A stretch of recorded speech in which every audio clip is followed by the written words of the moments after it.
Hello and welcome to the Minimum Competence episode for Wednesday, April 5th, 2023. I'm your host for today, Andrew Leahy, a tax and technology attorney from New Jersey. In today's episode, we have Texas Public Libraries getting a few books put back on the shelves, Johnson & Johnson pays $8.9 billion to settle talc lawsuits, a coming plan for the IRS's $80 billion infusion, online LSAT tests, and more Trump nonsense. Let's have more fun than a barrel of monkeys with today's legal news. A federal court in Texas has ordered a public library system to put back into circulation over a dozen books that were removed from the shelves. The books, which covered issues relating to LGBTQ+ and racism, had been pulled by the library.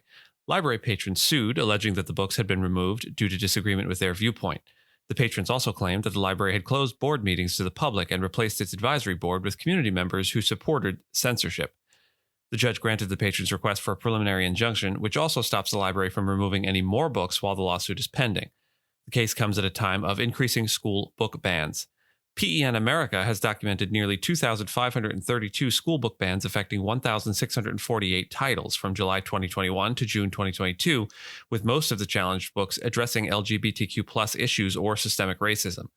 The books in question in Texas include Caste, The Origins of Our Discontent by Pulitzer winner Isabel Wilkerson, and Being Jazz, My Life as a Transgender Teen by Jazz Jennings. Johnson & Johnson has agreed to pay $8.9 billion to settle all the lawsuits relating to its talc-based powders causing cancer. The payment is aimed at settling claims from about 60,000 claimants, and the company has withdrawn its talc-based baby powder, Shower to Shower, and other products from the market. The world's largest healthcare products company hopes to fund a trust set up in U.S. bankruptcy court in Trenton, New Jersey, to cover future claims. Monies in the settlement will be paid out over 25 years. Traces of asbestos have been blamed for causing ovarian cancer and mesothelioma, specifically tied to asbestos exposure. Women and men have been blaming the company for causing these diseases, and internal J&J documents dating back to the early 1970s show workers warning managers about traces of asbestos found in talc bottled for baby powder. The IRS will release its plan for spending its $80 billion in multi-year funds later this week, according to Treasury Secretary Janet Yellen and IRS Commissioner Danny Werfel. The plan will focus on improving online interactions between taxpayers and the agency, shortening lengthy phone wait times, and providing in-person assistance to taxpayers. The IRS also plans to hire and train employees to audit returns of high-income taxpayers, large corporations, and partnerships. The goal is to make real-world improvements and investments in technology that can digitize IRS processes and strengthen enforcement against corporations and high-income individuals. The law school admission test, or LSAT, will be available for test takers to take at home or at a testing center starting from August. The LSAT was moved exclusively online in May 2020 due to the COVID-19 pandemic and restrictions on in-person gatherings. The Law School Admission Council, which designs and administers the LSAT, partnered with Prometric Testing to provide test sites around the globe. Although most test takers will have a choice, some prefer the in-person experience to the challenges of at-home testing, including unreliable internet connections, multiple roommates, and noisy conditions. All the same, the fact that there is an option is a net positive. And finally, giving you ample opportunity to completely bail on this, our last story, if you've had about enough Donald Trump news. Manhattan District Attorney Alvin Bragg's indictment of former President Donald Trump on hush money charges related to a 2016 election scandal brought few new details about the case.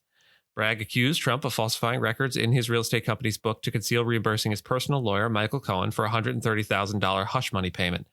The payment was made to a woman who alleged she had an affair with Trump.